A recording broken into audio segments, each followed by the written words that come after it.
I'm here with my new friend Robert. He just brought his Durango in to fix the fender, and I'm gonna let him tell you what happened. Hey guys, getting my Durango here fixed after a little fender bender up there in New York where another Durango decided to take me on, and we decided to have it out on the Long Island Expressway. Unfortunately, the guy cut me off because I was taking him, ended up in the shoulder, kicking something up, denting the fender on my truck. Unfortunately, I left New York, but here I'm in the beautiful Florida with my friend James. He's gonna take care of my truck, and that's all I have to say. God bless. All right, check out this Durango fender.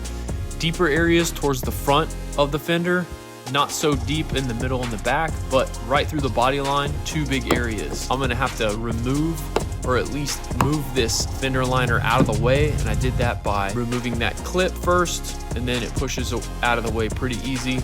Now check this damage out. It looks a lot worse with that light on it. This light is gonna help me to see what's high, what's low, and help me to read the dent so that I know what to do to fix it. We're gonna put some compound and a buffer on this fender to take off any scuffs so that we can have the best image to work with as possible. I am working in Matt Boyette with All Out Paintless Dent Removal, the Dent Slayer. I'm working in his shop today, and he has a fancy heat gun. Usually I'm putting a torch on this thing, but today I get to use a heat gun because I have electricity. I'm pushing this thing out with my hand at first, and you could see me help it not to flop out so hard. We don't want that flop to be so violent that it pops the paint. And that was a main reason why I was using the heat as well. As I'm working this thing out, I want to keep that paint supple and slowly massage this thing out. I probably put about 1,500 pushes on this thing and about 1,000 knockdown strikes.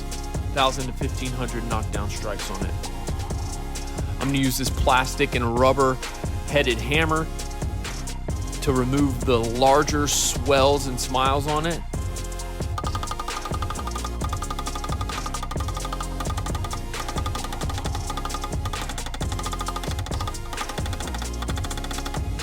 This is what it looks like from this end and that end. Now I'm using the Mike Caudell method to push with using my hip and my leg, pushing into it. Mike Caudell is one of the guys who helped train me way back when, 18 years ago. Now check this sucker out. This thing came out very good. Look at her, she is so smooth. Big thank you to All Out Paintless Dent Removal for letting me use their shop on this one. Matt was out of town at the expo that was in Italy, so I was trying to help him hold things down while he was out of town. He let me use his shop. So thanks, Matt. Let's see what Robert thinks. All right, dent is finished. What do you think, Robert? Amazing, came out amazing. From start to finish was easy process. I'm very happy. I recommend this guy for all your dent removal. Trust me, he's a good man. He knows what he's doing.